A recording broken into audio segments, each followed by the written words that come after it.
Hello everyone, আমার channel Ryzen ক্রিয়েশনে সকলকে welcome. আমার ভিডিওস প্রত্যেকটা দর্শককে জানাই শুভ নববর্ষ। সকাল সকাল আমি ঘুম থেকে উঠে গেছি, দেখো এখানে মেয়ে আর বাবার ঘুমই ভাঙছে না। আসলে আমারও ঘুম ভাঙতো না, যেহেতু ভিডিও এডিট করে ছাড়তে হবে, ফোনটা ক্লিয়ার করতে হবে, মেমোরি ফুল, তাই আমি তাড়াতাড়ি ঘুম থেকে উঠে গেছি। উঠে ঘরটা ঝাড় দিয়ে নিয়েছি, প্রায় সব কাজে কমপ্লিট। টুকুর বাসনগুলো সব মাজা হয়ে গেছে, জামা কাপড়গুলোও জল দিয়ে ভিজানো হয়ে গেছে।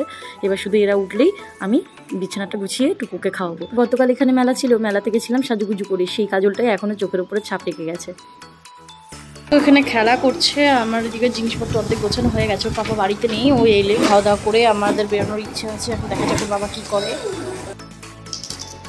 আমাকে বিরিয়ানি খাওয়াবে, তারপরে সারাটা শাট আপ একদম। কালকে আমি মেলার মধ্যে কিচ্ছু খাইনি, সারাটা মেলার মধ্যে বারবার বলছি চলো চলো চলো, খাই আসি, না তারপরে মেলা আসবো, খাই আসি তারপর। ও ভগবান, ও এমন একটা মানুষ, তোমরা মেলার ব্লগ দেখলে বুঝতে পারো আমি কি খাইছি আর কি খাইনি। ঠিক আছে, এটা যে এত বদমাশি করে রোদের মধ্যে খেলছে, আমাদের কেবল ব্যাগটাগুলো বাঁধা হচ্ছে। বড়দি আবার একটু আলু দিল, তো ব্যাগে দেয়নি বস, তাই তো ওটাকে বেঁধে নিতে আমাদের অসুবিধাই হচ্ছে। আর আমাদের এই যে লাগেজ দুটো, কি জানি আসার সময় এটার মধ্যে অনেক কিছু ঢুকেছিল, এখন আমরা কিছু কিছু বাইরে চলে গেছে, মানে বুঝতে পারছি না জায়গা কোথায় গেল, হয়তো আমি ঠিক করে গোছাইনি এই জন্য। যাই হোক, এখন আর এগুলোর পেছনে মাথা ঘামিয়ে লাভ নেই, বাড়িতে আবার স্নান টানও করবো। আর এখান থেকে স্নান করে যাচ্ছি না, ভালো লাগছে না। এখন কখন যে বাড়ি যাবো, ওজন আবার গেল সামনের দোকান, একজন এসছে, ওর সাথে গল্প করতে করতে কেবল গেল, এলেই আমরা বেরোবো। যেখান থেকে আমরা ভুট্টা নিলাম এদের কাছ থেকে, চলো চলো চলো চলো। আর এখন আমরা পানি যাচ্ছি, মাঝখানে সব স্কিপ হয়ে যাবে, ক্যামেরায় ধুলা পড়ে গেছে, জানি না ভিডিও হচ্ছে। চলো, আমরা বাড়ি চলে এসেছি, সব গোছ গাছ করলাম, এত কাজ করলাম, এগুলো সব গোছাতে হয়েছে আমাকে। এত ব্যাগ ট্যাগ সব আনপ্যাক করে, ব্যাগ অলরেডি ঢোকানো হয়ে গেছে। সব কাজে আমার সব থেকে বেশি কে হেল্প করেছে ও জান? আমি একদম না, সব কাজ আমি করলাম। আর ও আসার পর থেকে ওই যে শুয়ে আছে, ও শুয়েই আছে, বললাম না আর কি বললাম না, থাক। মাম্মাম নতুন জামা পরেছে, সবাইকে হ্যালো বলো, হ্যালো হাই বলে দাও। এটা আমার নতুন ড্রেস, আর এটা টুকুর নতুন ড্রেস। Thank you. আমাকে শুধু টুকুই ভালোবাসে, আর কেউ ভালোবাসে না, কেউ ভালোবাসে না আমাকে, শুধু টুকু। এই সৌমদ বাড়ি আসলাম, আজকে হচ্ছে মঙ্গলচণ্ডী পূজার জন্য খাওয়া দাওয়া, তো আমরা এলাম, কারণ আমার ডালিয়া খেতে খুব ভালো লাগে। আর আমার হাত দেখো, আমার কাছে কে বসে আছে, এটা কে বসে আছে, এটা হ্যালো। তুমি বাই বাই বলে দাও, বাই বাই করে দাও, বাই করে দাও। দিদাকে দেখে কান্নায় বাঁচতেছে না।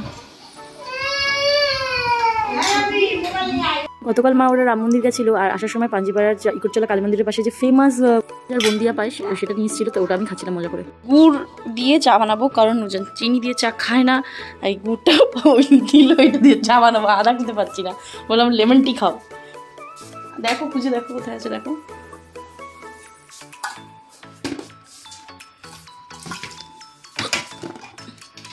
এখানে, এখানে আলু আছে, এখানে আদা নেই। ওই ঝুড়িটা দেখো।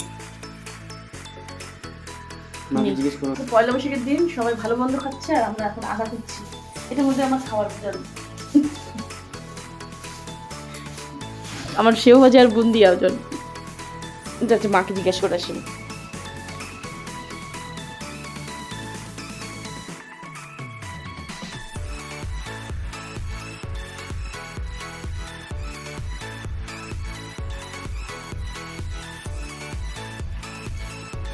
ভুট্টাটা এখন আস্তে আস্তে জাল হচ্ছে। আমি এমনি ছোটোবেলা একবার মানে ভুট্টা পোড়ানো দেখেছিলাম বা পুড়িয়েছিলাম, এই আবার এতদিন পর, এত বছর পর আমার খুব ভালো লাগে ভুট্টা খেতে।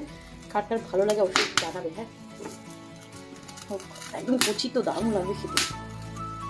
ভুট্টা রেডি করা হয়ে গেছে, আর এখন যাবো একটু ছাদে, একসাথে বসে খাবো ভুট্টা। টেস্টি টেস্টি ভুট্টা ইজ হিয়ার। এই না বুঝান, তোমার গিফট দেখো কত সুন্দর বানিয়েছি, কেমন লাগছে বলো প্লিজ, তাদের রিভিউ দাও ভালো করে, মন খুলে। খেতে খুব ভালো লাগছে, খেয়ে বলতে পারবো। এটা খেয়ে যদি ভিতরটা খারাপ হয়, আমি কি করবো? আমি থরি না এটা ফলাইছি, এটা তো ঠাকুর ফলাইছে। এটা খেয়ে আমি রিভিউ দিচ্ছিলাম, আমার যে এত ভালো লেগেছিল। আসলে আমি অনেক দিন আগে খেয়েছিলাম, বলতে অনেক অনেক অনেক দিন আগেই ভুট্টা খেয়েছিলাম। আর ভুট্টা না মানে আর একটু বেশি পেকে গেলে আর ভালো লাগতো না, তো এটা কচি ছিল না, খুব ভালো লাগছিল। ভাই বললে জল পড়ে, আবার না বললে জলটা পড়া বন্ধ হয়ে যায়।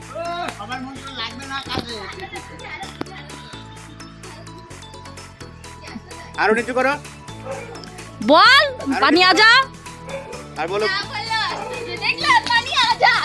ওই যে ক্যামেরা দেখলে একটা পাগলের মতন করে, একদম পাগলের মতন করবে।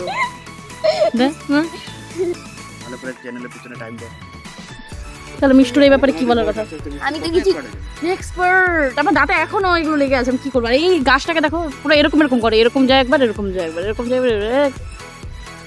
ওই ছাদে আছে ওই যে নয়ন কালুয়া, ওই যে ও মারতিছে আমাদের। ওই দেখো কোথায় পড়লো, বদমাস। এবার তুমি মারো তো, মারো তো। একের পরপর দুটো ফেলছিল, হয়নি।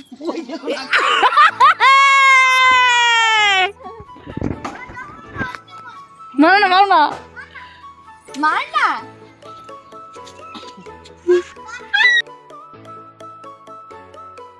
দাঁড়া দাঁড়া দাঁড়া, আরামসে।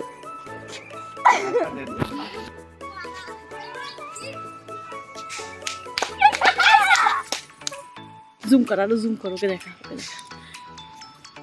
দেখ দেখ নয়ন, নয়ন দেখ, নয়ন দেখ। হট করে আমাদের বেরোনো, আর হট করে আমরা চলে এসেছিলাম একটু ঘুরতে, একটা কাজ ছিল। এখন ও বাড়িতে রেল লাইনে আমরা আটকে পড়ে গেছি। সো দেখো আমি নিজের হাতে ড্রেসটা বানিয়েছিলাম, ওই ড্রেসটা আজকে পরেছি। মানে কি পরবো কোনো আইডিয়া হচ্ছে না, সব চুড়িদার বানিয়েছি।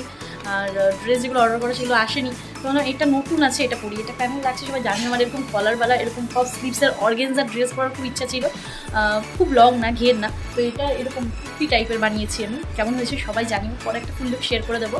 আর ভাবছি একটু রেডি হয়ে নিই, একটু ঘুরে আসি, আর একটু বিরিয়ানি খেয়ে আসি, কারণ আমাদের ওখানে যেদিন মেলা ছিল বিরিয়ানি পাইনি, ওখানে শেষ হয়ে গেছিলো। যেহেতু ছোটো জায়গা না, তো মেলা ছিল, সেই অপেক্ষায় না দোকানদার মানে 30 প্লেটের জায়গায় 15 প্লেট বানিয়েছিল। এবার ফটাফট সব শেষ হয়ে গেছে, আমরা 9টার সময় গিয়ে আর পাইনি। তো আজকে ওই আক্ষেপটা পূরণ হয়ে যাবে, বিরিয়ানিটা খাবো আজকে, পয়লা বৈশাখ বলে কথা। রেডি হয়ে গেছি আমি হালকা ফুলকা মেকআপ করেছি, মানে একটু কাজল আইলাইনার দিয়ে কাজল পরেছি, আর লিপস্টিক লাগিয়েছি, আর কিছু করা হয়নি। যাই হোক, চলো এবার রেডি। ভাবছি কটা রিলস বানিয়ে, কারণ উজান এখন রেডি নেই, টুকুকে রেডি করে আসলাম, ওকে খাওয়ানো হয়ে গেছে, এবার ফ্রি মাইন্ডে ঘুরতে পারবো। বাট বাইরে এত বৃষ্টি ওয়েদার, কি করবো?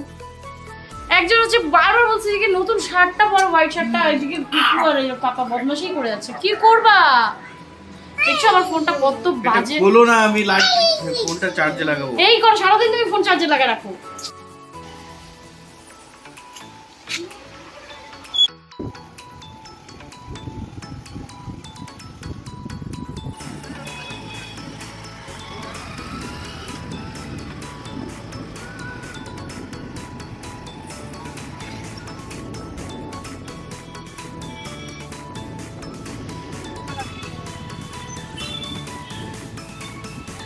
মামা ওয়েট জাস্ট ওয়েট। তোর হেয়ার বেল কোথায়? সর্বপ্রথম আমরা ঘুরতে বেরিয়েছি বলে এলাম আমরা ফার্স্টে কসমোবাজার। এখান থেকে টুকুর জন্য আগে একটা টি শার্ট নেবো ফুল স্লিভসের, যেহেতু আজকে ঠান্ডা, আর সব নতুনগুলো হাফ স্লিভস নেওয়া হয়েছে। যদি পাই একটা ফুল স্লিভস নেবো, তারপর আমরা বেরোবো এখান থেকে। ওপরেই চলো একবারে। এই দেখো অবস্থা, ধরে রাখো। এই বাইরে যাবি না, চলো ভেতরে চলো, ভেতরে। ইসলামপুরের প্রতিটা মলেই প্রায় 50% অফে জিনিসপত্র সেল হচ্ছিল, কিন্তু আমার কসমোবাজারের সেলটা খুব ভালো লাগছিল, কিন্তু আমি একটা দিনও ভালো করে টাইম পাইনি এগুলো দেখার জন্য। আর আজকে ভাবছিলাম যে শাড়ি দেখবো বা নেবো, এই মেয়েটা এত বিরক্ত করছিল, আর ওর বাবা নিচে ছিল, নিচে জিনিস দেখছিল, আর আমিও ওকে দেখতে আর জিনিস দেখতে পাইনি। তো ফটাফট আমরা জিনিস নিয়ে বেরিয়ে গেছি। এইদিকে দেখো একজনকে, বন্ধ হয়ে যাবি তুই। ফাইনালি এই দুটোর মধ্যে আকাশি কালারটা নিয়ে গেছে, ভাবছি ইয়েলোটা নেবো, ইয়েলোটা আর আকাশিটা, এই দুটোর মধ্যে যে কোনো একটা সিলেক্ট করবো। কোনটা ভালো লাগে? দাঁড়িয়ে আছে, এদিকে ভালোই ভিড়ও আছে আজকে, পয়লা বৈশাখ।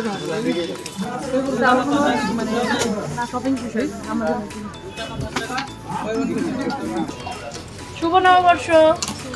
আর চলো হয়ে গেছে আমাদের শপিং, এবার আমরা বেরোচ্ছি। ওই যে উজান দাঁড়িয়ে আছে। যেহেতু বাইরের ওয়েদারটা একটু ঠান্ডাই ছিল, তো বাড়ি থেকে আমরা হাফ স্লিভস পরিয়ে নিয়ে গেলে ওখান থেকে বাজার করেই টুকুকে নতুন জামাটা পরিয়ে দিয়েছিলাম, আর যেটা পরিয়ে নিয়ে গেছিলাম ওটা নিয়ে নিয়েছিলাম ব্যাগে। পরেন কি তুই কিনিস নাই? কিনিস নাই বল। আমরা চোরঙ্গি মনে এই দোকানটা এলাম, টুকুর খাওয়ারটা সবসময় একটু অসুবিধাই হয়, কেলক্সের কর্নফ্লেক্সটাও খায় না, অন্য কোম্পানি নিতে হয়, তো এখান থেকে কিছু একটা নিয়ে। ঠিক আছে, তো আবার জাম্বো সাইজটা। তো আমরা এখানে একটা সুপার সেভার প্যাক নিয়েছিলাম, জাইন্ট প্যাক, বাট ওটা এক্সপায়ার হয়ে গেছে। বাজারের ভেতরে একবার খুঁজে দেখবো আমরা যদি পাই। আর টুকু এখান থেকে একটা ললিপপ, মামি ললিপপটা একটু দেখাও, ললিপপটা দেখাও, ললিপপ পেয়েছে। চলো এবার আমরা আগাই। হ্যাঁ মামি, এই সাইকেলটা নিবা? তোমার বার্থডেতে নিয়ে দেবো, বার্থডে তোমার হ্যাপি বার্থডেতে নিয়ে দেবো। কি মা? আয়োজন সাইকেল ভিতরে আছি আর এগুলো দোকানে কর্নফ্লেক্স খুঁজছি, বাট সেরকম মনে হচ্ছে না পাবো। কর্নফ্লেক্স নিতে যদি ক্লাস ছাড়ানো কিছু পাওয়া যায়। এটা কি প্রথমে এই হোটেল থেকে বিরিয়ানি নেওয়ার কথা বলছিল, বাট এখানকার কোয়ালিটিটা ঠিকঠাক ভালো লাগছিল না বলে আমরা পরে হিমুর থেকেই বিরিয়ানিটা নিয়েছিলাম। এখানে 3.5 প্লেট বিরিয়ানি আমরা নিয়েছি, স্যালাডটার জন্য দাঁড়িয়ে আছে। এলাম এই দোকানে, এটা হচ্ছে ওজনের ফ্রেন্ডের দোকান। হেয়ার বেলটা খুলে আমি ব্যাগে ঢুকাইছি, আমার তো মনেই নাই। ও বাহ, ব্ল্যাকটা একটু দিবি আমাকে? মামি একটু দে না মামা, ব্ল্যাকটা একটু দিবি।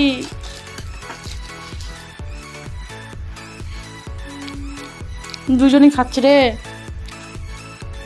বিরিয়ানিটা যেমন ঠান্ডা হয়ে গেলে ভালো লাগে না, তো আমরা সঙ্গে সঙ্গে এনেই আমরা খেতে বসে গেছিলাম, পরিবেশন করে নিয়েছিলাম। আর আমি সেদিন না এক্সট্রা একটু রাইস নিয়েছিলাম, কারণ আমার মনে হয় না যে ওই কোয়ান্টিটিতে কারোর পেট ভরার কথা, কিন্তু আমার সেদিন এত ভালো লেগেছে, আমি গোটা প্লেট খাওয়ার পরে আমার আর পেটে জায়গা ছিল না, তো ওই এক্সট্রা ভাতটা ওজনই খেয়েছে। শেয়ারই করা হয়নি, এটা হচ্ছে আমার একটা জামাইবাবু স্বপনদার দোকান থেকে আমাদেরকে দিয়েছিল। তো আজকে আমাদের খুব দুঃখ হচ্ছিলো, কোথাও হালখাতা করতে যেতে পারিনি, কারণ সব দোকানে আমাদের নগদে খাওয়া হয়, কোথাও বাকিতে খাওয়া হয় না। তো এইটা পেয়ে আমরা বেশ খুশি। থ্যাংক ইউ সো মাচ দাদা।